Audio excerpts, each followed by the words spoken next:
तो आज शुरू करते हैं बच्चों आज का नया सेशन। मैं आपके लिए लाई हूँ ऑब्जेक्टिव क्वेश्चन जो आपके फैशन एसेसरीज हो गया या फैशन डिज़ाइनिंग हो गया उसमें इससे रिलेटेड आपके क्वेश्चन पूछे गए हैं। तो आपका टॉपिक क्या है? वस्त्र उत्पादक रेशे का वर्गीकरण, मतलब क्लासिफिकेशन ऑफ टेक्सटाइल फाइबर।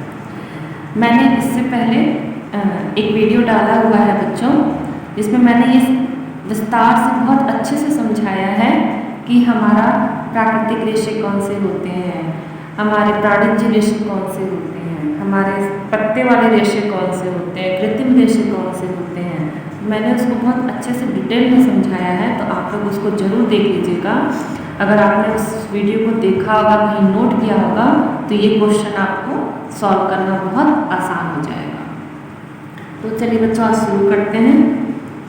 पहला क्वेश्चन है वस्त्र की मूल इकाई है। तो वस्त्र की मूल इकाई हमारा रेशा है। सबसे पहले वस्त्र बनाने से पहले हम क्या प्राप्त करते हैं? रेशा। ठीक है, रेशे से के बाद हम क्या करते हैं? धागा बनाते हैं। रेशे से हम क्या करते हैं? धागा बनाते हैं। धागे से फिर हम क्या करते हैं? वस्त्र बनाते हैं। फिर वस्त्र से हम क्या करते हैं? पहनने योग्य वस्त्र बनाते हैं। पहनने योग्य वस्त्र, ये भी आपका क्वेश्चन पूछा हुआ है, इसलिए मैंने इसको यहाँ पे बता दिया। दूसरा क्वेश्चन है आपका वानस्पतिक रेशे कहलाते हैं। तो वानस्पतिक रेशे वनस्पति जगत से प्राप्त रेशे हमारे वानस्पतिक रेशे कहलाते हैं। वनस्पतिक रेशों की मौलिक संरचना होती है। तो मौलिक संरचना होती है हमारा सेलुलोज, क्योंकि पेड़ पौधों में क्या पाया जाता है? सेलुलोज पाया जाता है। कपास को क्या कहा जाता है? तो कपास को बीज वाले रेशे कहे जाते हैं। और किसको बीज वाले रेशे कहते हैं आप मुझे कमेंट करके जरूर बताइएगा। लिनन के रेशे प्राप्त होते हैं। तो लिनन के रेशे फ्लेक्स के पौधे से प्राप्त होते हैं। कोयार प्राप्त किया जाता है। तो कोयार आपका नारियल के छाल से प्राप्त किया जाता है। पीना प्राप्त किया जाता है। तो पीना आपका अनानास की पत्तियों से प्राप्त किया जाता है। जूट का सर्वाधिक उत्पादन होता है। तो बांग्लादेश में सबसे ज़्यादा होता है। रेशम का रेशा प्राप्त किया जाता है। तो रेशम का रेशा रेशम के कीड़े से प्राप्त किया जाता है। एस्बेस्टस के रेशे पाए जाते हैं। तो एस्बेस्टस के रेशे चट्टानों से पाए जाते हैं। नेक्स्ट क्वेश्चन है कपास के रेशे का मूल उद्गम स्थान है। तो इसका आंसर होगा भारत। ढाका का मलमल का निर्माण होता है। तो ढाका का मलमल का निर्माण कपास के रेशे से होता है। कपास उत्पादन के क्षेत्र में सर्वप्रथम स्थान है भारत का।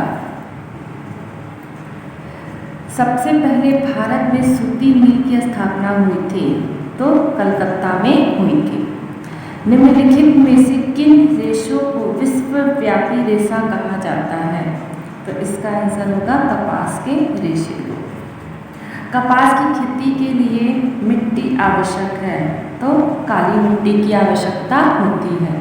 कपास का पौधा होता है। तो कपास का पौधा 1 वर्षीय होता है। कपास के रेशे प्राप्त किए जाते हैं। तो कपास के रेशे बीज से प्राप्त किए जाते हैं। अब आपका नेक्स्ट क्वेश्चन है कंघी करने से। तो कंघी करने से समान लंबाई के रेशे समानांतर होकर व्यवस्थित हो जाते हैं। जैसे हम अपने बालों में कंघी करते हैं तो क्या होता है? हमारे बाल एकदम सीधे और समानांतर हो जाते हैं। तो सेम वही काम हमारा रेशे पे भी किया जाता है। लास्ट क्वेश्चन है लॉन्ग क्लॉथ तैयार किया जाता है। तो लॉन्ग क्लॉथ आपका सादी बुनाई से तैयार किया जाता है। अब हम लिनन से क्वेश्चन शुरू करते हैं। तो लिनन में पहला क्वेश्चन है आपका लिनन का रेशा प्राप्त किया जाता है। तो तो लीलन का रेशा फ्लैक्स के तने से प्राप्त किया जाता है। विश्व में लीलन का सर्वाधिक उत्पादन होता है तो रूस में होता है। लीलन की भूमि को कहा जाता है तो लीलन की भूमि मिस्र को कहा जाता है। सर्वोत्तम किस्म के लीलन का उत्पादन होता है तो सर्वोत्तम किस्म के लीलन का उत्पादन आयरलैंड में होता है। उत्तम कोटि के लीलन के रेशे की प्राप्ति होती है तो नीले फूल वाले फ्लैक्स पौधे से उत्तम कोटि लीलन के रेशे की प्राप्ति होती है। नेक्स्ट क्वेश्चन है, लीलन के छोटे रेशे को कहा जाता है तो लीलन के छोटे रेशे को टो कहा जाता है। नेक्स्ट है, कंघी करने से रेशे सुलझकर सीधे एवं समानांतर हो जाते हैं। लीलन के रेशे का रंग होता है तो लीलन के रेशे का रंग हल्का पीला होता है। लीलन की सफाई एवं धुलाई करना सरल होता है क्योंकि भीगने के पश्चात इसकी मजबूती 20% तक बढ़ जाती है। नेक्स्ट क्वेश्चन आपका जूट से है तो जूट का पहला क्वेश्चन है आपका, जूट के रेशे प्राप्त होते हैं तो जूट के रेशे तने से प्राप्त होते हैं। जूट के रेशे छूने पर कैसे होते हैं? चिकने एवं कड़कीले होते हैं। जूट का सर्वाधिक उत्पादन होता है तो जूट का सर्वाधिक उत्पादन बांग्लादेश में। जूट का पौधा होता है तो जूट का पौधा 1 वर्षीय होता है। जूट की खेती होती है तो जूट की खेती उष्ण एवं नम वातावरण में होती है। जूट के रेशों से तैयार किए जाते हैं तो जूट के रेशों से बोरे, रस्सियाँ, टाट, चटाई तैयार की जाती है। जूट का रेशा है तो जूट का रेशा एक वानस्पतिक रेशा है। जूट के रेशे से मोटे एवं खुरदुरे वस्त्र बनते हैं। वस्त्र तो नहीं बनते हैं। चिकने एवं मुलायम वस्त्र बनते हैं? नहीं। मजबूत एवं टिकाऊ वस्त्र बनते हैं? नहीं। तो उपरोक्त में से कोई नहीं। जूट के रेशे से वस्त्र नहीं बनते हैं। क्या बनते हैं? बोरे, चटाई एवं रस्सी, ये सारी चीजें बनती हैं। नेक्स्ट क्वेश्चन है, जूट के पौधे की लंबाई होती है तो जूट के पौधे की लंबाई 6 फीट से 12 फीट होती है। नेक्स्ट है, जूट के रेशे पर तो जूट के रेशे पर सूक्ष्म जीवों का प्रभाव पड़ता है। नेक्स्ट टॉपिक का क्वेश्चन है, जानवत्व रेशा ऊन। इसमें पहला क्वेश्चन है, ऊन के रेशे बने होते हैं तो ऊन के रेशे प्रोटीन के बने होते हैं। क्यों? क्योंकि ऊन में क्या पाया जाता है? हमारा प्रोटीन पाया जाता है। क्यों? क्योंकि ऊन हमें भेड़ के बाल से प्राप्त किए जाते हैं और हमारे बाल में क्या पाया जाता है? प्रोटीन पाया जाता है। सर्वप्रथम ऊनी वस्त्र निर्माण कला कहाँ प्रारंभ हुआ था? तो इंग्लैंड में हुआ था। विश्व का सबसे महंगा कोट मिंक बनता है तो ये विक्यूना के बालों से बनता है। लामा ऊंट जाति का पशु है, इसके बालों से ऊन प्राप्त होता है, यह पाया जाता है तो ये हमारा अमेरिका में पाया जाता है। अल्पाका एवं विक्यूना पाया जाता है तो ये पेरू में पाया जाता है। मेमना कहा जाता है तो 8 माह के भेड़ के शरीर से प्राप्त बाल को मेमना कहा जाता है।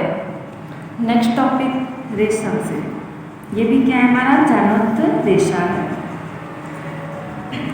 पहला क्वेश्चन है, सभी वस्त्रों की रानी कहा जाता है तो सभी वस्त्रों की रानी रेशम को कहा जाता है। और वस्त्रों का राजा किसे कहा जाता है? ये आप मुझे कमेंट करके जरूर बताइएगा। रेशे का जन्मदाता माना जाता है तो रेशे का जन्मदाता चीन को माना जाता है। रेशम की देवी कहा जाता है तो सीलिंग ची को रेशम की देवी कहा जाता है। रेशम उत्पादन में पहला स्थान है तो चीन का है। तसर रेशम का उत्पादन होता है तो बंगाल एवं बिहार में होता है। रेशम के कीड़े से रेशम के रेशे प्राप्त किए जाते हैं तो प्यूपा अवस्था में हम रेशम के रेशे प्राप्त करते हैं। रेशम के रेशे कीड़े के मुख्य ग्रंथियों के 2 छिद्रों से निकलने वाले स्राव से बनते हैं। तो ये हमारा होगा सेरेसीन एवं फाइब्रिन। अब नेक्स्ट क्वेश्चन है, रेशमी रेशों पर रंग पक्के चढ़ते हैं, ये रंग इनके प्रभाव एवं प्रकृति के अनुरूप होते हैं। तो वह होता है हमारा क्षारीय रंग, जो हमारा रेशमी वस्त्र पर रंग अच्छे चढ़ते हैं। सॉरी बच्चों, क्षारीय रंग नहीं आपका होगा, यह होगा आपका अम्लीय रंग। अम्लीय रंगों से ही रेशमी वस्त्र और ऊनी वस्त्रों को रंगा जाता है, और क्षारीय रंग से हम हमेशा सेल्यूलोजिक रेशे को रंगते हैं। यहाँ पे थोड़ा सा मिस्टेक हो गया, ये आपका नहीं होगा, आपका होगा अम्लीय रंग। तो बच्चों आज के लिए बस इतना ही। अब मैं आपको नेक्स्ट वीडियो में कुछ और इम्पॉर्टेंट क्वेश्चन करवाऊँगी। तो बच्चों वीडियो को लाइक, शेयर और सब्सक्राइब करना मत भूलिएगा, और हो सके तो वीडियो को ज़्यादा से ज़्यादा शेयर करें।